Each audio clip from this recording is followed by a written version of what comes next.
नमस्कार आदाब। मैं अलीजा खान और आप देख रहे हैं क्राइम इंडिया प्रेस ताज़ा खबरें।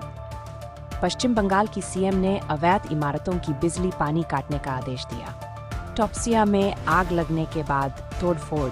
पश्चिम बंगाल के मुख्यमंत्री शुवेंदु अधिकारी ने बुधवार को कोलकाता के इलाकों में सभी अवैध इमारतों की बिजली और पानी की आपूर्ति काटने का आदेश दिया।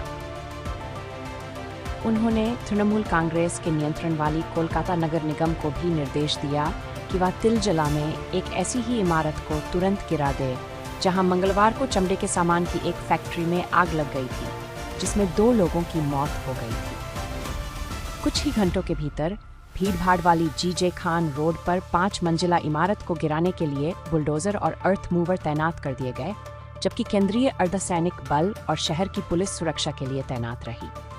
राज्य सचिवालय में अधिकारी ने कहा, आग में 2 लोगों की मौत हो गई और 3 घायल हो गए।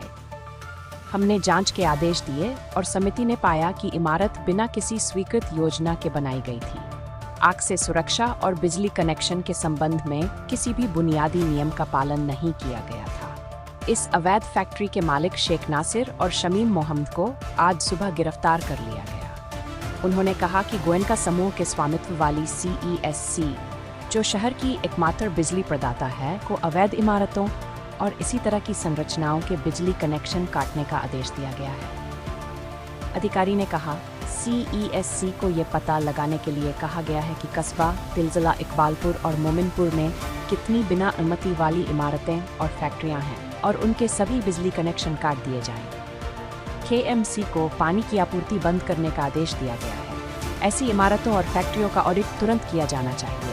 टॉप्सिया वाली इमारत को 24 घंटे के भीतर गिरा दिया जाना चाहिए। कस्बा और तिलजला कस्बा विधानसभा क्षेत्र का हिस्सा है, जिसे TMC के जावेद अहमद खान, जो एक पूर्व मंत्री है, 2011 से अब तक 4 बार जीता है, जिसमें हालिया चुनाव भी शामिल है। अब TMC सत्ता में थी, तब स्थानीय लोगों ने इन घनी आबादी वाले इलाकों में अवैध निर्माण को लेकर कई आरोप लगाए।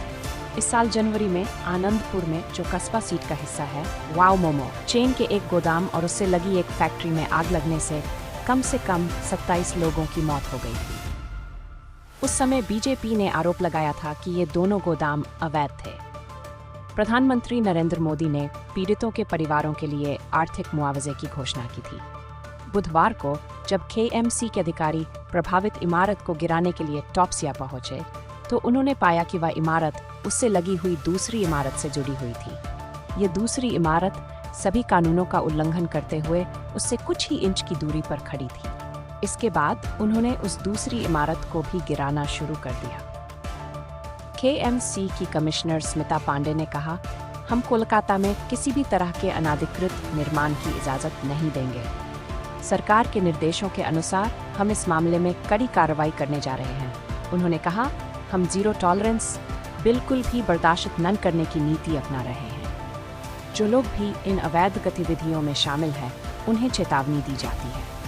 वे खुद पर लगाम लगाएं और अपनी गलतियों को सुधार लें। ये बात कहने के बाद वे कोलकाता की भवानीपुर विधानसभा सीट के लिए रवाना हो गए। भवानीपुर में भारतीय जनता पार्टी और स्थानीय लोगों ने मिलकर एक रैली का आयोजन किया था, जिसमें पूर्व मुख्यमंत्री ममता बनर्जी के खिलाफ अधिकारी की जीत का जश्न मनाया गया। पूर्व IPS अधिकारी प्रसून बनर्जी, जिन्होंने हाल ही में हुए चुनावों में TMC की ओर से मालदा जिले की चंचल सीट जीती है, उसने मीडिया से कहा कि सरकार अवैध निर्माण के खिलाफ कार्रवाई करने के लिए स्वतंत्र है। क्राइम इंडिया प्रेस देखने के लिए धन्यवाद। कृपया इस चैनल को सब्सक्राइब करना न भूलें और बेल आइकन दबाएं। अलविदा। फिर मिलेंगे अगली खबर में न्यूज़ रिपोर्टर मोहम्मद तनवीर रहमान के साथ। मैं अलीजा खान। जय हिंद।